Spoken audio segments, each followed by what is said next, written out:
कल कहाँ तक के सवाल हो गए थे? 4.2 के कुछ सवाल हो गए थे पहले वाले क्वेश्चन में। ठीक है, अब इसमें कुछ भाषा वाले क्वेश्चन है, वो अपन आज करते हैं। सवाल लगा हुआ है,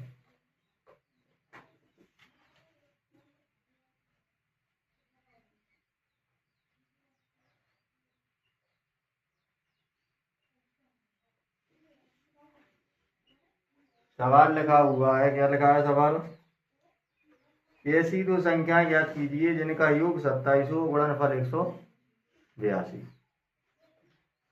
ऐसी दो संख्याएं ज्ञात कीजिए जिनका योग तो गुणनफल 182 हो। तो माना पहली संख्या कितनी है? x है। तब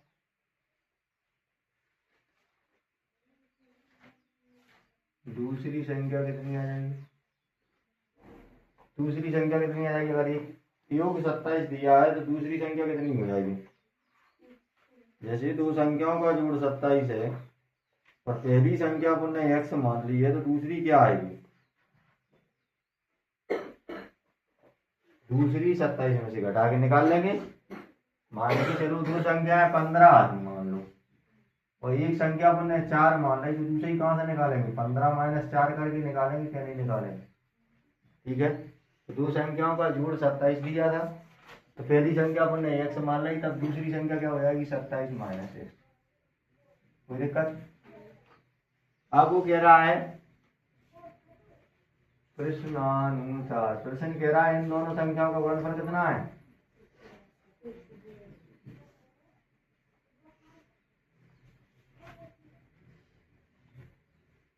गुणनफल 182 है। कर दो, x गुणा 27 - x। कोई दिक्कत? बराबर कितना? हल कर दो इसे, 27x हो जाएंगे माइनस के x² हो जाएंगे, बराबर 182 हो जाएंगे। क्रम से रख दो।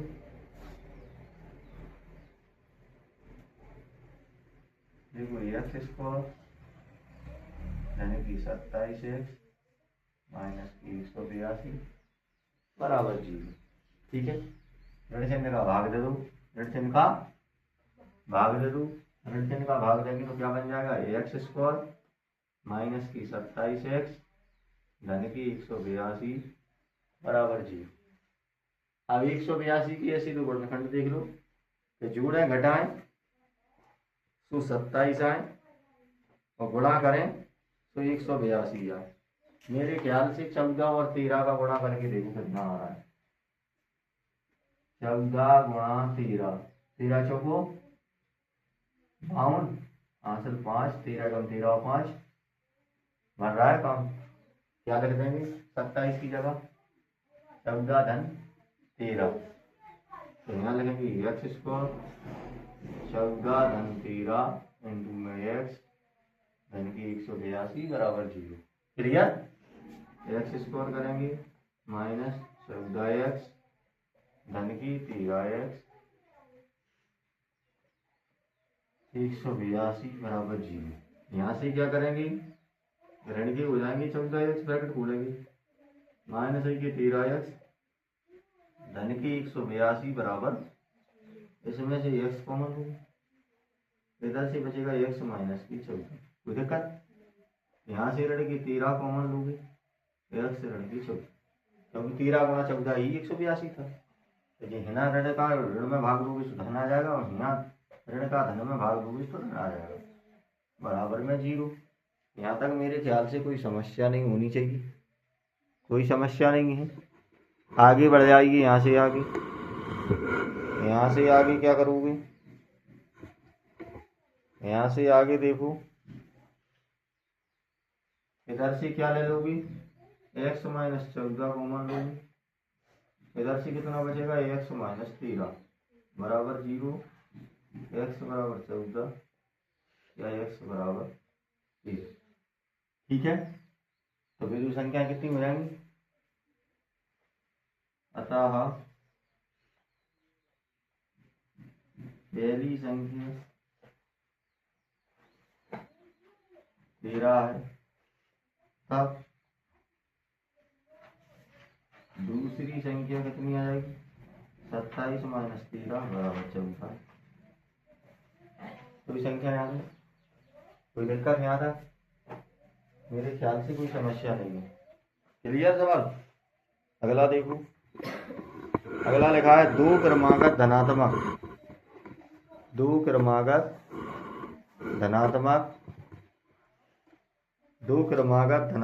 पूर्णांक ज्ञात कीजिए जिनकी वर्गों का योग 365 है। वर्गों का योग 365। ध्यान रखना, धनात्मक पूर्णांक का मतलब किसी भी पूर्णांक संख्याओं का मतलब होता है क्रम से कोई संख्या, क्रम से। जैसे पहली संख्या 1 मान ली तो 1 में 1 जोड़ देंगे तो दूसरी संख्या आ जाएगी। तो माना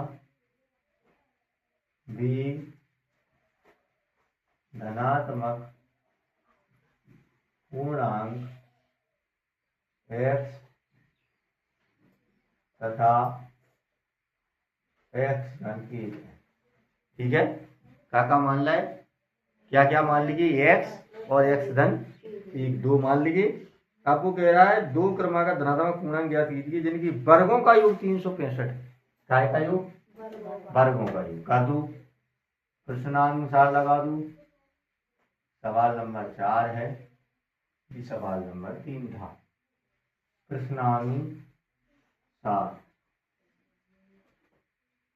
प्रश्नानुसार क्या करना है? इनकी वर्ग करो, मतलब एक्स स्क्वायर धन एक्स धन 1 का स्क्वायर बराबर में कितना लिखेंगे? कितना आ रहा है? 365। कितना आ रहा है? देखो सवाल की जब अपन लिख रहे हैं तब गलत नहीं लिखना चाहिए, तो आंसर कभी गलत नहीं आएगा ना, कैलकुलेशन गलत होगी। ध्यान रखना, इसका वर्ग डायरेक्टली खोल दोगे, इसका वर्ग खोलोगे ए धन बी की होल स्क्वायर। ए धन बी का होल स्क्वायर क्या था? ए स्क्वायर धन बी स्क्वायर धन की 2a। ठीक है, इस फॉर्मूले से खोलना होगा।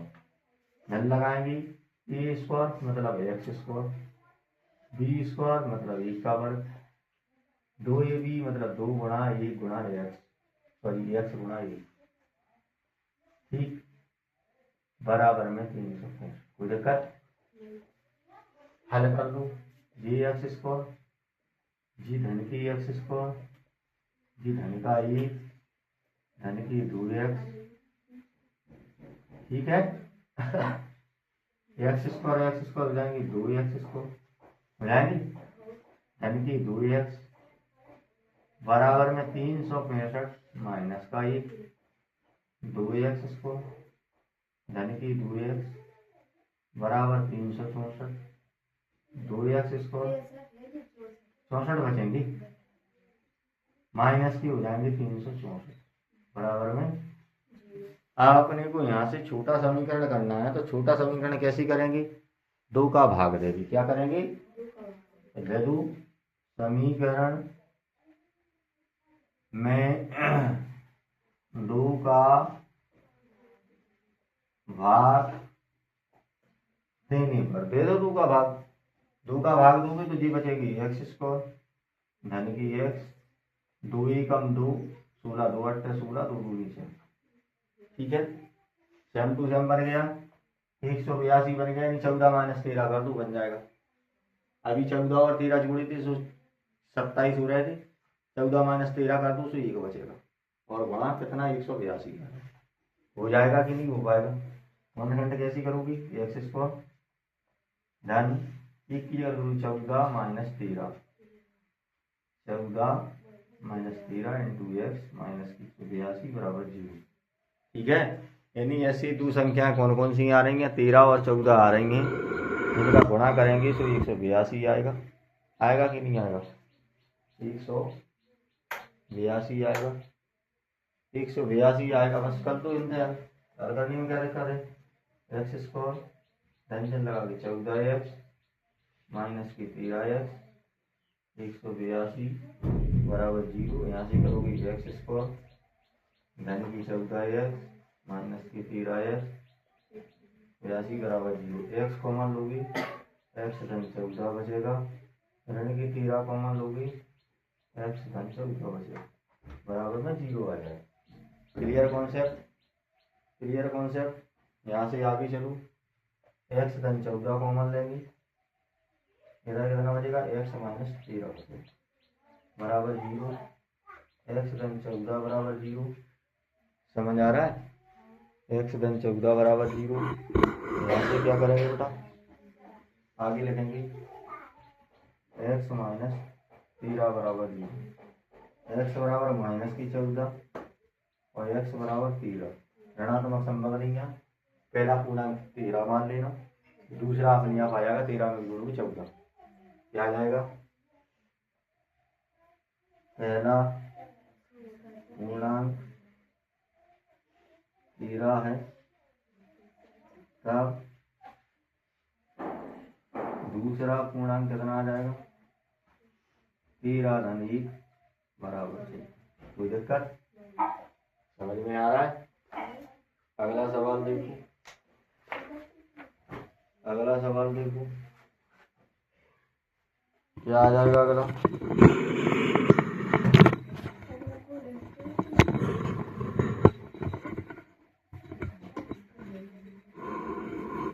अगला सवाल देखिए,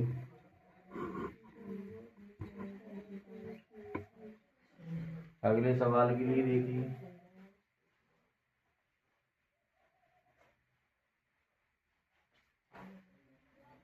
क्या लिखा हुआ है, एक समकोण त्रिभुज की ऊंचाई, एक समकोण त्रिभुज की ऊंचाई इसके आधार से 7 सेंटीमीटर कम है, यदि कर्ण 13 सेंटीमीटर का हो तो अन्य दो भुजाएं ज्ञात करो।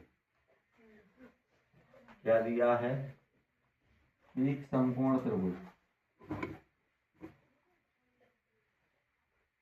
समकोण त्रिभुज की ऊंचाई इसके आधार से 7 सेंटीमीटर कम है, माना समकोण त्रिभुज का आधार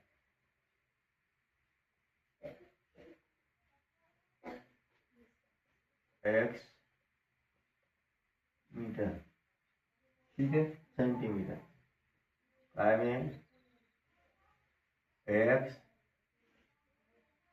सेंटीमीटर, तब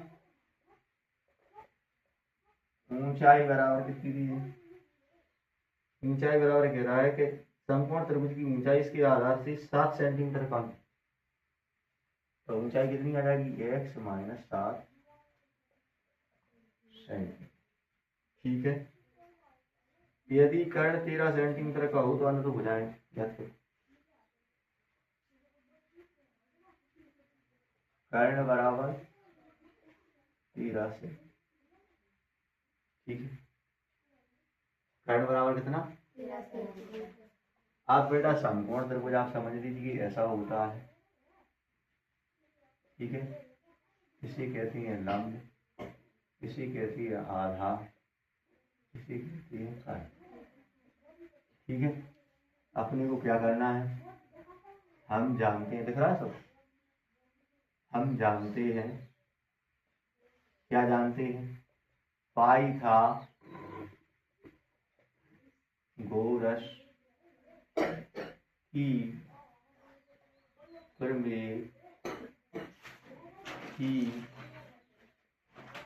प्रमेय से, पाइथागोरस की प्रमेय क्या कहती है, कर्ण का वर्ग बराबर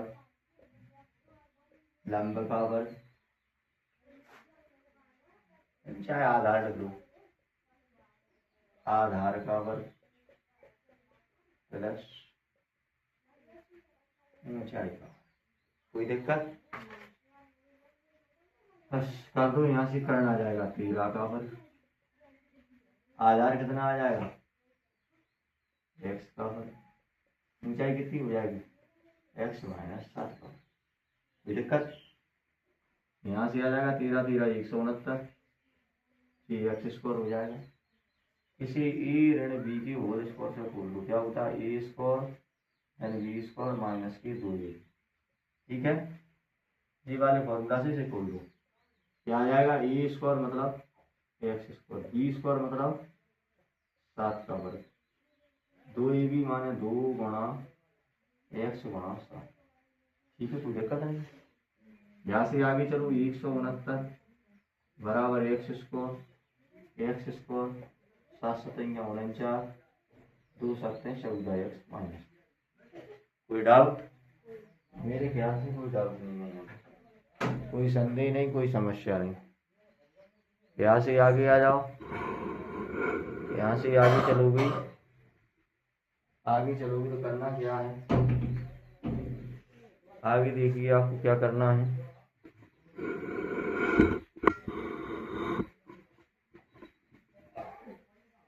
आगे यहाँ से चलेंगे तो क्या है, 169 माइनस की 49 एक्स और एक्स 2x स्क्वायर और माइनस की 14। कोई दिक्कत?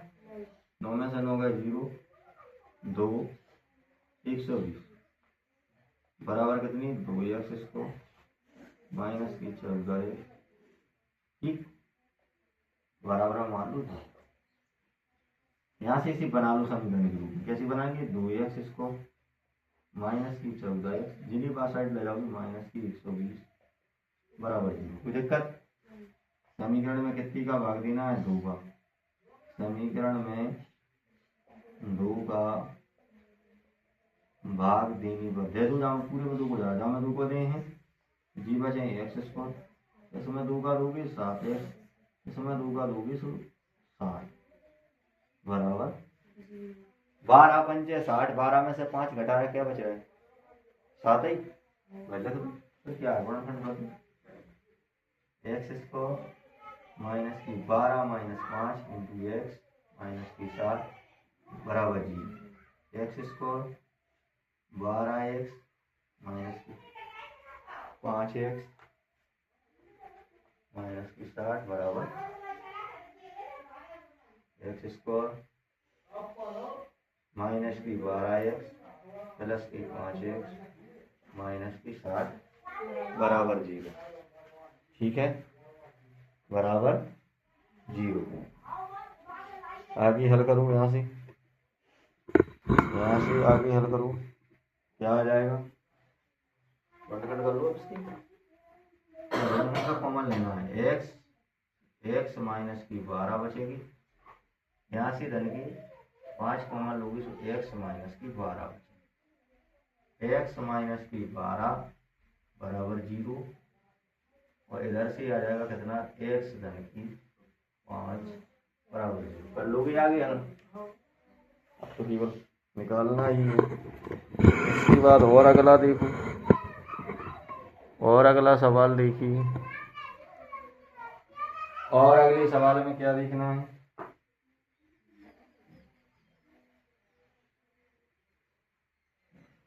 और अगले सवाल में देखो क्या लिखा है।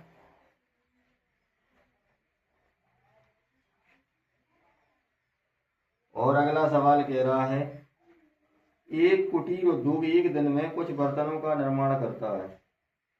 एक विशेष दिन में यह देखा गया प्रत्येक नंग के निर्माण की लागत उस दिन के निर्माण किए गए बर्तनों की संख्या के दोगुने से 3 अधिक थी।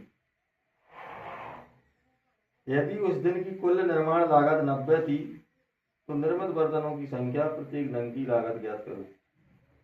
एक कुटीर उद्योग में एक दिन में कुछ बर्तनों का निर्माण करता है। माना कुटीर उद्योग एक दिन में x बर्तनों का निर्माण करता है।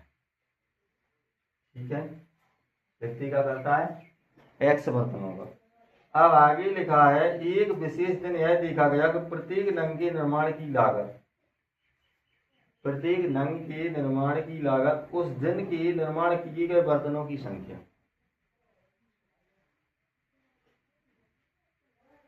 उस दिन के निर्माण किए गए बर्तनों की संख्या, मतलब प्रश्नानुसार कंडीशन लगाओ।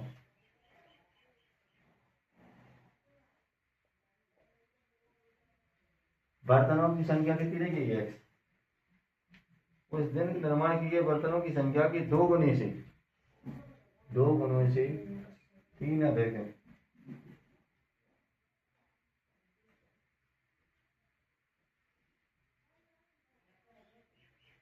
एक विशेष दिन यह देखा गया प्रत्येक नंग के निर्माण की लागत,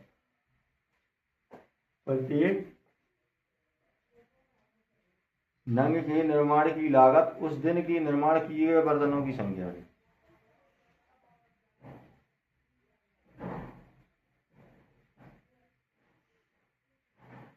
दोगुने से 3 अधिक थी। यदि उस दिन कुल निर्माण लागत 90 थी तो निर्मित बर्तनों की संख्या।